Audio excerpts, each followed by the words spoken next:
அஸ்ஸலாமு அலைக்கும் வரஹ்மத்துல்லாஹி வபரகாத்துஹு. தினமும் ஓர் இறைவசனம். ஏக இறைவனை மறுப்போரின் பிரார்த்தனை வீணாகவே இருக்கும். திருக்குர்ஆன் அர்-ரஅத் 13வது அத்தியாயம் 14வது வசனம். அன்புள்ள சகோதர சகோதரிகளே, பிரார்த்தனை என்பது அல்லாஹுவிற்கு உரியது. அதாவது அல்லாஹுவிடம் மட்டுமே பிரார்த்தனை செய்ய வேண்டும் என்பது இஸ்லாத்தின் நம்பிக்கை. அவ்வாறு இருக்க ஒருவர் இறைவனை நம்ப வேண்டிய விதத்தில் நம்பாமல் இருக்கின்றார். அதாவது இறைவன் ஒருவன் என்பதை நம்ப மறுக்கிறார். அப்படிப்பட்ட நிலையில் அவர் இறைவனிடம் பிரார்த்தனை செய்கிறார் என்றால், இறைவனுக்கு இணையாக வேறு பலரும் இருக்கிறார்கள் என்ற நம்பிக்கையில், அல்லது இறைவனுக்குரிய தனித்தன்மைகள், இறைவனுக்குரிய உயர்வுகள் ஆகியவற்றை அவர் நம்பாத நிலையில் பிரார்த்தனை செய்யக்கூடியவராக இருப்பார்.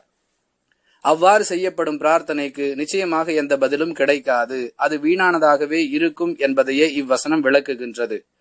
இதிலிருந்து நாம் பெறக்கூடிய பாடம் என்னவென்றால், இறைவனை பிரார்த்திக்க வேண்டும் என்று சொல்லக்கூடிய இஸ்லாமிய மார்க்கம் அவனை அவனுக்குரிய தனித்தன்மைகளோடு நம்முடைய உள்ளத்தில் நம்பியவர்களாக அவனை அழைத்து பிரார்த்திக்க வேண்டும்.